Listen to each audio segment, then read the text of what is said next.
I stared at the papers until the words blurred together. The buyer's name meant nothing to me, but the signature at the bottom did. It looked like mine. My hands started shaking. I never agreed to this.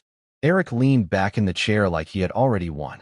You signed the authorization papers a few weeks ago, Dad. I told you they were estate documents. Legally, everything's done. I couldn't believe what I was hearing. So you tricked me? No, he answered with a shrug. I protected you from yourself. That sentence hurt more than the forged-looking paperwork. He actually believed he was the hero. He walked through the house talking about retirement communities, investment accounts, and vacations I could finally enjoy. He spoke as if the farm had always been a burden instead of the place that gave my life purpose. Then he looked straight at me and said something I'll never forget. Mom would have wanted you to stop living in the past. The room went silent. He had used his own mother's memory to justify selling the land where she wanted to be buried. I wanted to throw him out. Instead, I simply whispered, "Leave." He grabbed his keys, smiled one last time, and said, "You'll thank me eventually." The front door closed. I stood there for nearly 10 minutes without moving. Then I walked outside to the old oak tree where Linda's ashes rested beneath the grass. I failed him, I whispered. For the first time since losing my wife, I felt completely alone. That evening I called the only person I trusted, my attorney, Daniel. He had handled our family's legal work for over 20 years. He listened without interrupting. When I finished, there was a long pause. Finally he asked, "Did you read everything before signing?" I closed my eyes. "No. I was afraid you'd say that." My heart sank. Then his voice changed. "But I also know something your son may have forgotten." I held my breath. The farm isn't owned the way he thinks it is. I didn't understand what he meant. I asked where my clothes were. In the garage. My wedding photos. My military medals. My father's watch. Everything I owned had been tossed into cardboard boxes without me even knowing. I couldn't understand how the little boy I'd carried on my shoulders had become the man standing in front of me. Then his wife, Melissa, walked into the hallway behind him. "We're only trying to help," she said. Help. That word almost made me sick. I wanted to scream. Instead, I looked around the porch and noticed something neither of them seemed to remember. A small security camera blinked quietly under the roof. Ryan had installed it himself 3 years earlier after a package was stolen. He had completely forgotten it recorded everything. I didn't say a single word about the camera. Instead, I picked up one box from the garage, walked back to my truck, and drove away with nowhere to sleep. But before I left, I looked back one last time. Ryan smiled. He thought he had won. He had no idea that the camera above his own front door had already captured something that would destroy every lie he was about to tell. I spent that first night in a small roadside motel about 20 miles away. I barely slept. Every time I closed my eyes, I saw Linda's face. Then I saw my own son shutting the door on me just hours after we buried her. I kept asking myself the same question. Had he planned this while we were sitting together at the funeral home? Or had he been planning it for weeks? The next morning, my phone rang. It was Ryan. "I think it's better if you don't come back," he said. "Melissa and I have already started cleaning out the house." Cleaning out the house. Those words made my blood run cold. "My wife has been gone for 1 day," I answered quietly. "You couldn't even wait 24 hours. He sighed like I was the one being unreasonable. "Dad, you're emotional. I'm thinking long-term." I hung up before I said something I'd regret. Instead of driving home, I drove straight to the security company that monitored our cameras. Linda had insisted we keep cloud storage after a break-in years earlier. Ryan had forgotten one important detail. He installed the cameras, but I was the account owner. When the employee pulled up the recordings, I felt my hands start shaking. The footage from the funeral afternoon began playing.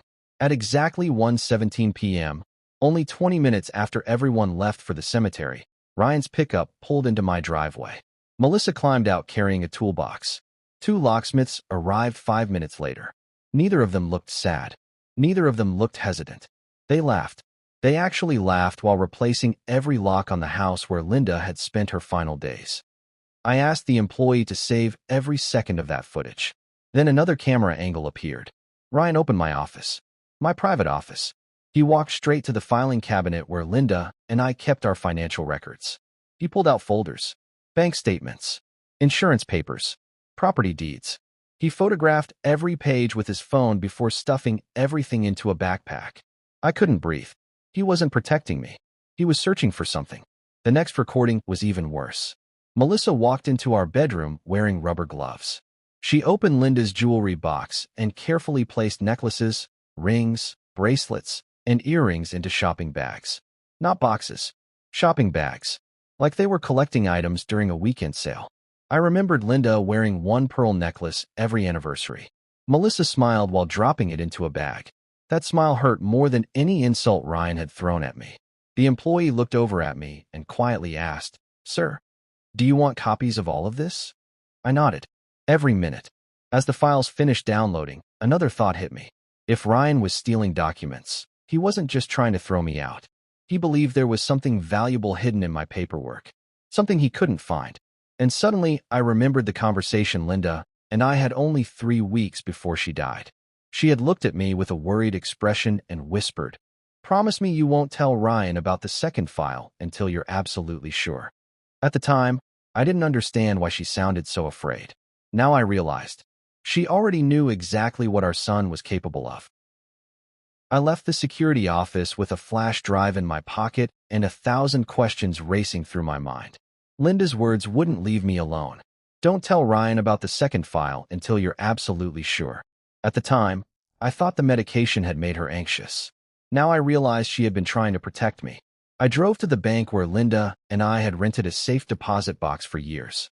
My hands were trembling as I unlocked it. Inside were our wills, old family photos, and a plain brown envelope with my name written in Linda's handwriting.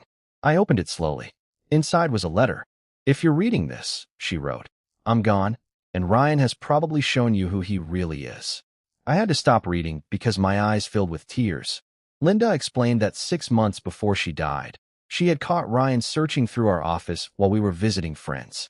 When she confronted him, he claimed he was looking for old tax records. She didn't believe him.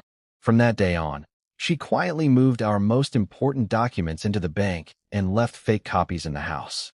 Then I reached the sentence that changed everything. The second file contains proof that the lake property is in your name alone.